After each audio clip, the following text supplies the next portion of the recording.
Friends, তো মাসি বাড়িতে তারপরের দিন বাড়ি চলে আসলাম। যেহেতু পৌষ সংক্রান্তি, তো কারো বাড়ি থাকতে নেই, তাই আমি বাড়ি চলে আসলাম। তো বাড়ি আসার পর সন্ধে হয়ে গেছে, তাই মা বললো তুই সন্ধেটা দিয়ে নে। তো আমি এই যে তোমাদের গোপীসোনার দর্শন করে গেলাম, তো আবার এসেও তোমাদের গোপীসোনার দর্শন করালাম।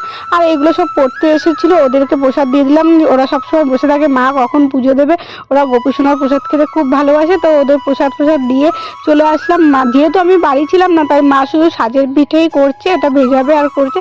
তো এই পিঠেটা আমি যেহেতু ভিডিও করছি, আর মা বলছে তুই ভিডিও করছিস বলে এই পিঠেটা কেমন হয়ে গেছে, ও সব বেরিয়ে গেছে, তো এটা ভিডিও করবি না। তাও আমি তোমাদের দেখালাম, দেখো কত সুন্দর পিঠেগুলো হয়েছে।